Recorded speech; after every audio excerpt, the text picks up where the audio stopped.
আসসালামু আলাইকুম, everyday story থেকে আপনাদের সবাইকে স্বাগতম। আজকে দেখাবো ইজিলিভাবে কীভাবে এটিএম বুথ থেকে টাকা উঠাতে হয়। তো প্রথমে আপনি আপনার নিকটতম একটা এটিএম বুথে চলে যাবেন। যাওয়ার পরে আপনার হাতে থাকা এটিএম কার্ড যেটা আছে ওইটা মেশিনে প্রেস করবেন। করার পরে এখানে ল্যাঙ্গুয়েজ বলবে সিলেক্ট করার জন্য। আপনি যে ল্যাঙ্গুয়েজ বুঝেন ভালো ওই ল্যাঙ্গুয়েজটা সিলেক্ট করে নেবেন।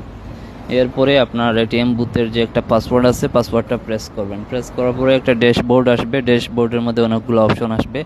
তো আমি আজকে টাকা উত্তোলন করব। আমি ড্যাশবোর্ডের মাঝে ক্যাশ উইথড্রয়ালে দিলাম। দেওয়ার পরে আমার কত টাকা দরকার এখানে অ্যামাউন্ট নাই, আমি আনাদার অ্যামাউন্টে দিয়ে 2500 টাকা টাইপ করে কনফার্মে দিয়ে দিলাম। তো আমার কাজ শেষ। এখন টাকা মেশিন গনে দিয়ে দেবে। তো টাকা আসার আগে আপনার এটিএম কার্ডটা চলে আসবে। এটিএম কার্ডটা আগে রিসিভ করবেন, এরপরে টাকাটা ভালোভাবে হিসাব করে গনে ভিতর থেকে বের হবেন। বাইরে যাওয়ার পর যদি দেখেন সিরাপাড়া, ওইটা চেঞ্জ করে দেবে না। ভিডিওটি ভালো লাগলে লাইক কমেন্ট শেয়ার দিয়ে পাশে থাকবেন। ধন্যবাদ সবাইকে। আসসালামু আলাইকুম।